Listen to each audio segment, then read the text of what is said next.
Mafia, what's good? Welcome to the Week 4 game preview for your Buffalo Bills versus the Baltimore Ravens. So let's get right into it. Now for this game, the Bills are opening as 3-point favorites on the road. And last week they opened as like 5-point favorites versus Miami. We all know how that game went. They lost. And like I've always said, you're going to lose games in this league. That's fine. But what this means is if the Bills were playing in Buffalo versus Baltimore, they'd be favorited by over a touchdown. Now, I'm not one big into the gambling scene, obviously, but for you bettors out there, that's something to watch out for. Now, let's talk some stats before the game. Like, how are our guys doing? Josh Allen is leading the league in passing yards. He's second in passing touchdowns, first in completions, fifth in completion percentage. He's fourth in passer rating, and he's having just one of the best starts to a season in his entire career. Year 5, and the growth we've seen from Josh Allen is remarkable. It's incredible, and he's only going to continue to get better. One thing I want to see for the rest of this season, and something we've kind of seen already from Josh Allen,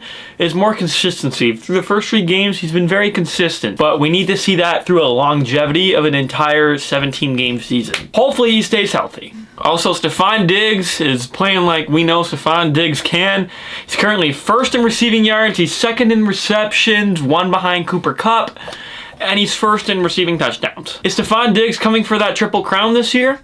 Who knows? We're going to have to see. One thing to note for the Ravens is that they are first in the league in offensive touchdowns scored so far. And now I just want to read through some team comparables where they rank league-wide based on certain stats. I got to look at my cheat sheet here, but the Bills are second with 450.3 yards per game.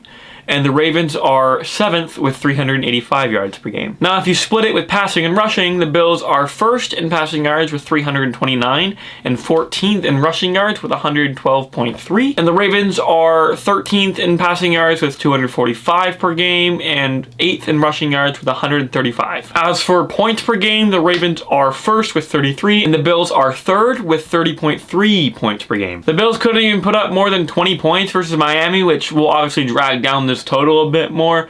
I expect them to have a great offensive game this week. Well, we'll get into that later. On third down, the Bills are first at 61% conversion rate, and the Ravens are 14th with 38.2. Now let's talk team defensive stats. The Bills are allowing a league best 240.7 yards per game, while the Ravens are allowing a league worst 471. As for passing and rushing, the Bills are second in pass defense with 156.3 yards allowed per game. The Ravens dead last once again with 353.3 yards a game. Ravens are a bit better in rushing as they're only allowing 104.7 yards per game, which is good for 13th in the league. The Bills are second, allowing 57.7 yards per game rushing. As for points per game, the Bills have allowed 12.7 points per game so far through 3 games, which is good for tied 4th in the league. And the Ravens have allowed 25.7 points per game, which is good for 24th in the league. As for third down percentage allowed, Bills are 39.4% conversion rate, which is 19th, and the Ravens are 32.4%, which is good for 8th in the league. Now let's talk some problem players that the Bills could have issues with this week. We already know the league MVP in 2019, Lamar Jackson, has had an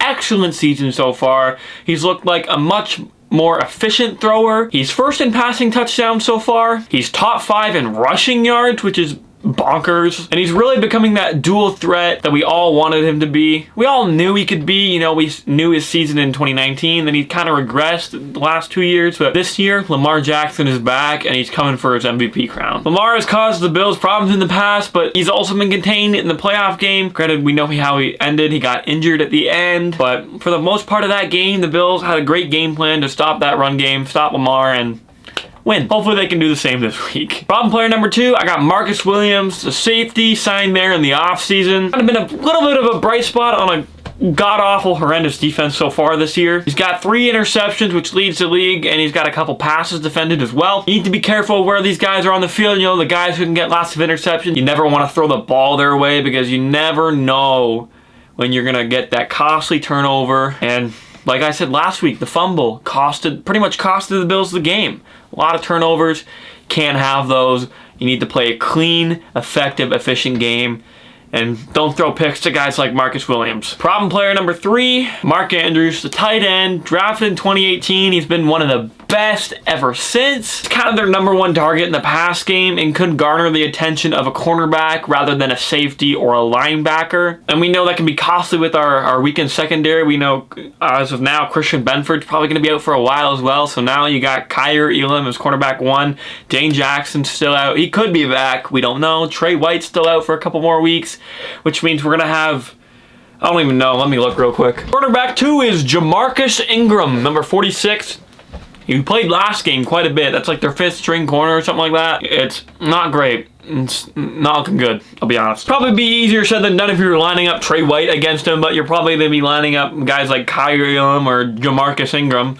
A name I honestly, unfortunately, sorry if you're watching this, Jamarcus Ingram, never heard of it. Probably see a lot more zone than man. We're kind of more of a zone defense anyways, but you kind of want to avoid that man coverage as much as possible. Kyer Elam's probably our best man coverage corner, so if we do have to run that, I'm assuming he'll be lined up there. And then you'll see Jamarcus Ingram on Rashad Bateman, I guess. Hopefully it doesn't come to that. Hopefully the Bills stick to the zone coverage, different zone looks, give him something different, confuse Lamar's head, and hope for the best, really. It's all you can do while your secondary is absolutely depleted. Now let's talk some pushovers in this game. Number 1, Ravens defense. I know what I said about the Dolphins defense last week. I pretty much said the exact same thing, how their defense was a pushover with a bright spot on the secondary, but they've actually been quite literally the worst defense in the league, especially against the pass, which is what the Bills excel at, passing the ball. Josh Allen, Ken Dorsey, we saw how pissed off he was. Both of them were just kind of angry with the result of that game. They're going to have a fire under their ass this week. I really hope those two can turn that anger into fire this week and they can torch this Ravens secondary.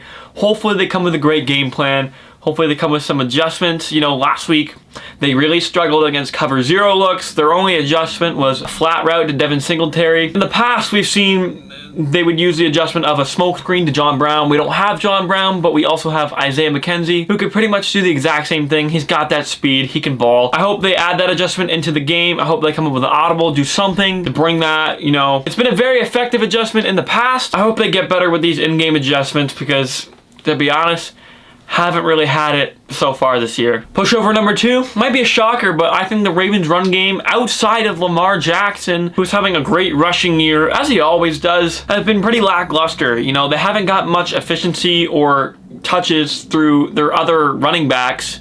Lamar's not a running back. Hold on. They haven't got much running efficiency through their running backs this season so far. Their quarterback, Lamar Jackson, has been their leading rusher, just like the Bills, their quarterback, Josh Allen. The Bills haven't even rushed so much this year, hasn't scrambled so much, not really any designed runs at all so far, but he's still the leading rusher. That's a problem for the Bills that we can get into later. But we're talking about the running game for the Ravens. If you can key in, find a way to contain Lamar Jackson running, I think you'll have no problem containing the rest of the run game, as they haven't been that efficient at all this year. It's not a huge concern for me, but again, I wouldn't be surprised if they load the box, you know, they'll torch us over the top, or you play too high, you play zone, they're going to run the ball. Like, something is going to be effective for the Ravens here, and the Bills just need to find a balance of containing both, contain this Ravens offense, because they are electric, they are great, they're top 5. If I had to bet on the Bills seeing a team again in the playoffs, Ravens are one of them. They're going to win their division, they're going to win a playoff game, you know.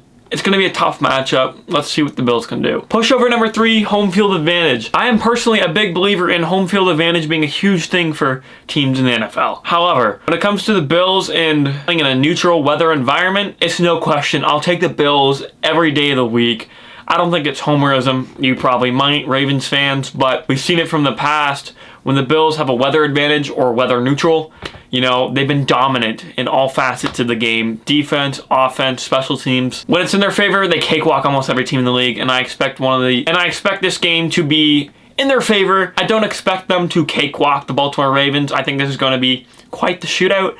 But if this was like 100 degrees like it was in Miami, I'd be a bit more concerned, but it's expected to be around 70, which is a huge advantage for the Bills. And we know Bills Mafia travels well. They're always taking over stadiums, so hopefully they're traveling in bunches this week and they can take over the Ravens Stadium. Now let's talk offensive expectations, right? This week, I really want to see the Bills do a better job of establishing the run game. You gotta run the damn ball. Run the rock, pound it down their throat, all right?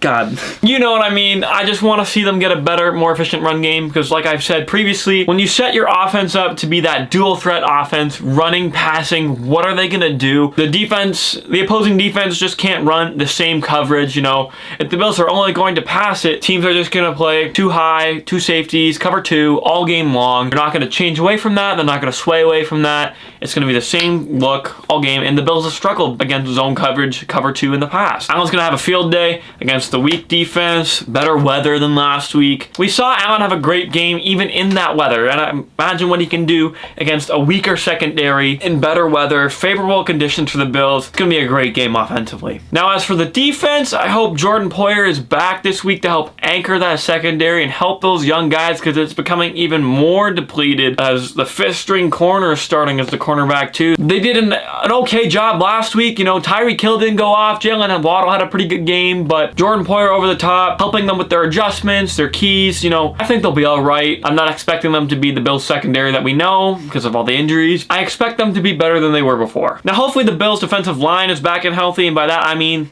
all the D tackles that missed time last week. Jordan Phillips and Ed Oliver did not play last week. They're huge for this defense. If those guys are back, you know, Greg and Vaughn are going to have a huge game. Need them to hold, contain, get pressure, do what they got to do to force Lamar to make mistakes. That's what we need. We need pressure up front. Probably would expect to see more blitz this week than we're used to with those guys coming back. But again, it's a fine line of blitzing to get that pressure and rushing for and getting pressure to help the young, weakened secondary. Like, if we had Trey White, Jordan Poyer, Micah Hyde all healthy, I don't think this would be a question. I think you see the Bills blitz a lot more in these situations, but with how depleted the secondary is, we don't even know if Poyer's going to play. You're going to see them rush for a lot more and just kind of hope for the best. Now, for my favorite part, the stat line prediction, I got Josh Allen going for 28 for 38, 450 yards, 5 touchdowns and interception. I think he's going to have a monster game. Him and Ken Dorsey are the most pissed off two dudes I've ever seen in my entire life, maybe. Those guys look frustrated. I really expect them to take out their anger this week on this Ravens defense, who is kind of sucky. And as for a score prediction, I have a 45-31 Buffalo. I think this is going to be a shootout with the Bills' weakened secondary, with the Ravens' awful secondary play. It's going to be a great game. I'm really excited. I hope the Bills can pull this one out. Hopefully the Bengals can beat the Dolphins this week on Thursday Night Football. Help the Bills get games back in the division. The Dolphins are currently up 2-0 in the division. Bills are 0-1. The Bills are going to have to do some work here because if you have that even record, divisions are the tiebreaker. And, you know, I want to see the Bills run the East once again. The Bills are going to prove it to the Dolphins, but that's later in the season. We don't need to worry about that right now. This is a week-to-week league, and this week we got the Ravens, 1 o'clock on Sunday in Baltimore. That's going to be it for this video, Mafia. Thank you so much for watching. Make sure to leave a like on the video and drop your predictions for this game in the comments down below. And on your way out, please subscribe. It really helps out the channel, and I greatly appreciate it. And you know, as a wise man once said, go Bills.